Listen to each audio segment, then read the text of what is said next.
Good morning, parents. Let's take a few moments to center ourselves, be still, and set our intention for the day. But before we dive into the content, please do show your support by liking and subscribing to this channel. Not only does it encourage us to continue making more content, but it also helps our videos to rank higher and be made available to more parents. Let's take a deep breath, let go of any negativity, and fully connect with yourself in this present moment. So, yesterday we ended at verse 23. Today we're picking up at verse 24. So, we're at Matthew 1, verse 24. But let's go 23 so we can do a little bit of an overlap. Behold, a virgin shall be with child, and shall bring forth a son, and they shall call his name Emmanuel, which being interpreted, God with us. Verse 24. Then Joseph, being raised from sleep, did as the angel of the Lord had bidden him, and took unto him his wife, and knew her not until she had brought forth her firstborn son, and he called his name Jesus.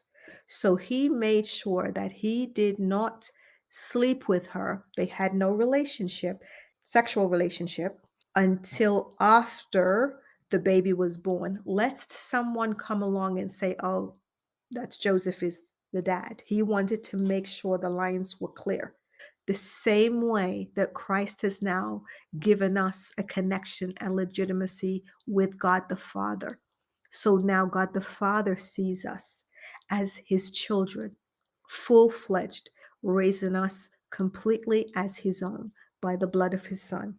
So there's a lot of symbolism that we will find as we go through the word, and we're just scratching the surface. There is so much that we could go a lot deeper. So now we're going on to chapter 2, Matthew chapter 2, verse 1. Now when Jesus was born in Bethlehem of Judea in the days of Herod the king, behold, there came wise men from the east to Jerusalem. Now we see they say the sun rises in the east. Sun representative and the symbolic of the Son of God.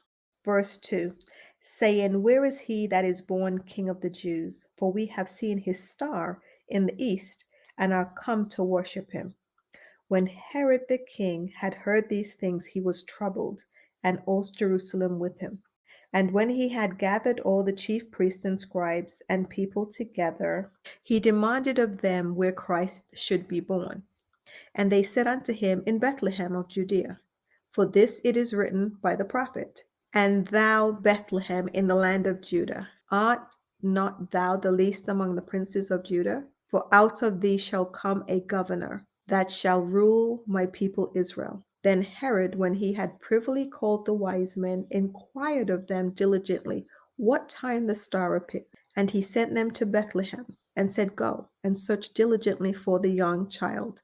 And when ye have found him, bring me word again, that I may come and worship him. That's verse 8.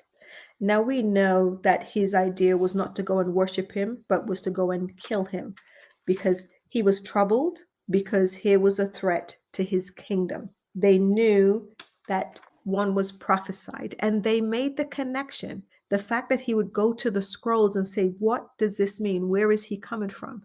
It shows that they knew, the Spirit led them to understand and to make that connection, that they went and looked at those scrolls and then gave guidance to those that came asking the wise men on where to direct them. Do we not think that God could have the same star that led them from the east all the way to where they are now in front of Herod, couldn't have just led them straight to where Jesus was? There is always a reason that he does things the way that he does. He wanted the world to know that it was time, and he wanted his people to know that it was time. So if the wise men had just gone to Jesus, a few people may have known. It wouldn't have become so well known, the fact that the king was troubled, the fact that all of the officials in the kingdom were aware of this, how that must have spread like wildfire, that everybody now knew the one that they had been looking for has arrived. How amazing. And again, how faithful. God didn't have to give us all of this history and this backdrop of how many hundreds and thousands of years before that he's going to be born in Bethlehem and he's going to be called this and he's going to do this and all of these things that we're going to see as we go through. These are just points on the map to show that there can be no coincidence, that this was strategic. He was deliberate in giving us pieces on the map. The same with your world. He says, I have a plan for you that is to prosper you and not to harm you. He has prophesied over you. He knows the things that you are here to do. He knows that He has lined up along the pathway of your life the people that you need to meet, circumstances, skills that you need to pick up, challenges that you're going to go through. He doesn't throw challenges across your path, but He knows that things are going to come up because of the world that we live in that are going to challenge you. But He says, I'm going to be with you in that challenge. I'm not going to leave you to go through that by yourself. So remember to always call on Him. Remember that He has been so deliberate and meticulous in plotting the path through which His child would come. In announcing it, He is going to do the same for you. He's already speaking, already working it out. Do not allow yourself to be discouraged. Remember, yesterday we were looking at the fact that these things tarry a while. They take a while to come through. A while, but God's plan for you doesn't diminish because time carries on. His plan for you is as potent and as strong as always. So remember who you are and whose you are. And that He's been meticulous in setting plans. He has been meticulous in setting the plan He has for your life. Every day, I say this constantly, every day, just ask Him, what piece do I do today?